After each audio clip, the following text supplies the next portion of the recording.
دوستو ساتھیو، السلام علیکم ورحمۃ اللہ وبرکاتہ۔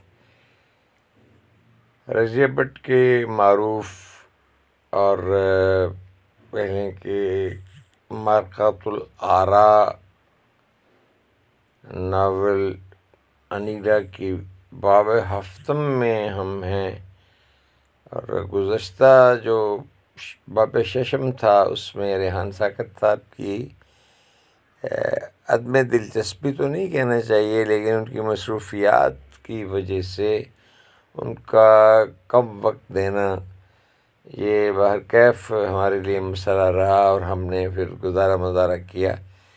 تو آج ہم باب ہفتم میں ہیں، تو انیلا کی سرگرمیاں کیا رہیں گی، وہ ہمارے ساتھ اس کہانی کو لے کے آگے کتنا بڑھتی ہیں، کہاں تک جاتی ہیں، اس پہ ہمیں آج توجہ دینے کی ضرورت ہے۔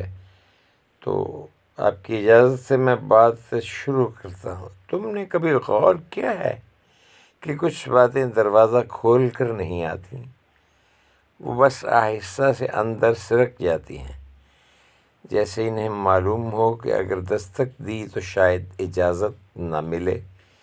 انیلا کی زندگی میں یہ باب بھی کچھ ایسا ہی داخل ہوا تھا، نہ اعلان کے ساتھ نہ کسی بڑے واقعے کی گھنٹی بجاتا ہوا، بس ایک عام سا دن تھا جب اور وہ وقت جو تھا، وہ گھڑی جو تھی، وہ پل جو تھا، وہ عام رہنے پر ضد کر رہا تھا، اور یہی ضد بعد میں سب سے غیر معمولی ثابت ہوئی۔ انیلا اس روز خود کو سمجھا رہی تھی کہ سب ٹھیک ہے۔ یہ جملہ وہ کئی دنوں سے دہرا رہی تھی، کبھی آئینے کے سامنے، کبھی خود سے باتیں کرتے ہوئے، اور کبھی بالکل خاموش رہ کر۔ اور میں نے انیلا کی اس کیفیت کے بارے میں آپ سے عرض کیا تھا کہ جب کوئی یہ سوچنا شروع ہو رہے اور دل کو یہ سمجھانے کی کوشش و کاوش میں ہو کہ سب ٹھیک ہے، تو اس وقت پھر سب ٹھیک نہیں ہوتا۔ خیر، انیلا بس کبھی تو ایسے خود کلامی کے حوالے سے آئینے کے سامنے باتیں کرنا، اور کبھی بالکل خاموش رہ کر۔ عجیب بات ہے، خاموشی میں کہے گئے جملے اسے زیادہ سچے لگتے تھے، لیکن یہ جو جملے ہوتے ہیں خاموشی میں کہے گئے، یہ زیادہ سچے تو ہو سکتے ہیں مگر زیادہ دیر ٹھہرتے نہیں۔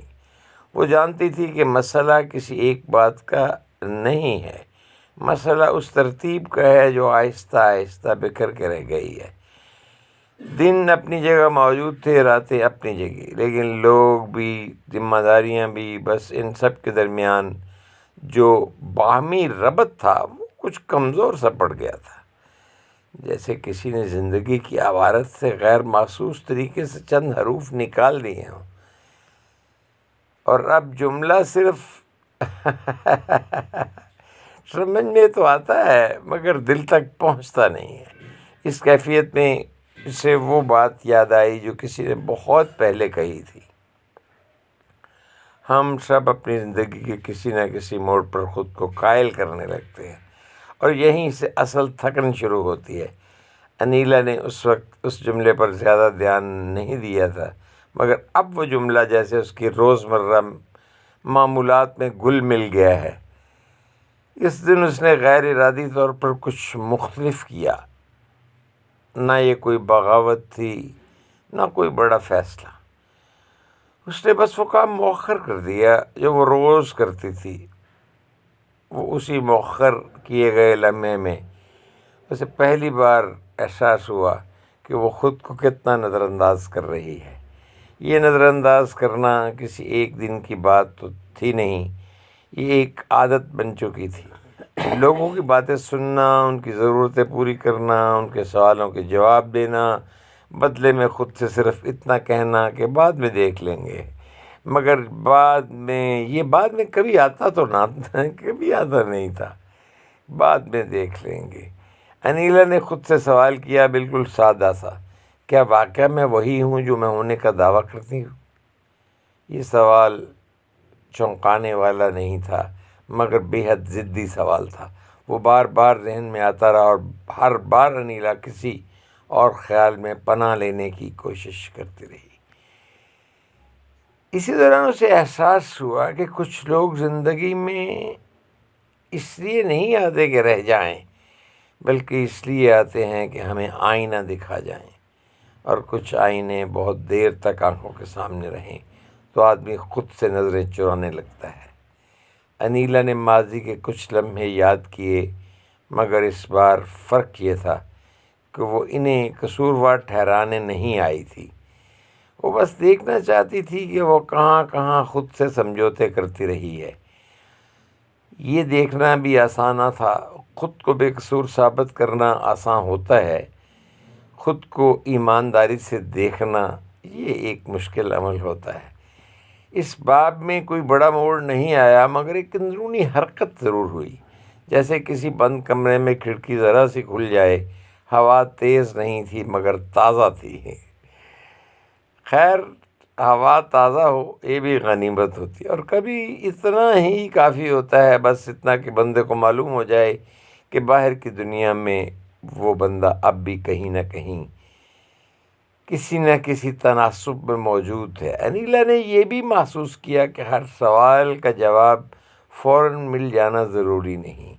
کچھ سوال بس اس لیے ہوتے ہیں کہ وہ ہمیں جگائے رکھیں، اور شاید اس وقت اس کے لیے جاگے رہنا ہی سب سے اہم تھا۔ یہ بات یہیں ختم نہیں ہوتی، مگر یہاں رک ضرور جاتی ہے۔ اس لیے نہیں کہ کہنے کو کچھ نہیں رہا، بلکہ اس لیے کہ کچھ باتیں اگلے قدم کے منتظر ہوتی ہیں۔ انیلا نے بھی ابھی قدم نہیں اٹھایا تھا، مگر اس نے رخ بدل لیا تھا، جس سے یہ پتہ چلتا تھا کہ انیلا اب کچھ ایسا کرنے جا رہی ہے جو پہلے اقدامات سے بہت مختلف ہے، اور بعض اوقات رخ بدلنا ہی ایک نئے رخ کا سب سے بڑا آغاز ہوتا ہے۔ تو جناب، یہ باب ہفتم انیلا کی اس کیفیت، اس ارادے، اور کہہ لیں کہ اس جو وہ اپنی باڈی لینگویج اور اپنے جیسچر سے کچھ بتانے جا رہی ہے کہ اب وہ کچھ اور کرے گی، اس کے ساتھ یہ باب اپنے اندر جو موجود کیفیت ہے اس کے ساتھ آگے بڑھتا ہے، اور نئے باب میں ہم جائیں گے، باب ہشتم میں، 8ویں باب میں انشاءاللہ۔ تو آپ سنائیں، آپ سے باتیں نہیں ہوتی انیلا کی باتیں، کیونکہ ہم بڑی انیلا کو رہے ہیں، اور انیلا ایک ڈیفرنٹ کیریکٹر کے طور کے ایمرج ہو کے ہمارے سامنے آ رہی ہے، کہ ہمیں لگتا ہے کہ انیلا بات سیدھی نہیں کرتی، حالانکہ انیلا ہی تو بات سیدھی کرتی ہے۔ تو جناب، میں آپ سے پوچھ رہا تھا آپ کی خیریت۔ Scrolling back the page to reach its, کہہ لیں کہ اس کے بگننگ جو ہے، اس کا آغاز جو ہے، the way and the place we began with, وہ میرے سامنے ہے۔ تو جناب، انیلا نے کہا تھا کہ باتیں جو ہیں وہ بسا اوقات دروازہ کھول کر نہیں آتی، بس آہستہ سے اندر سرک جاتی ہیں۔ خیر، باتیں تو باتیں ہیں، یہ باتیں کیسی باتیں ہیں؟ جیسی بھی ہیں، یہ لوگوں نے بنائی ہیں، نہیں، کچھ باتیں انیلا بھی کرتی ہے۔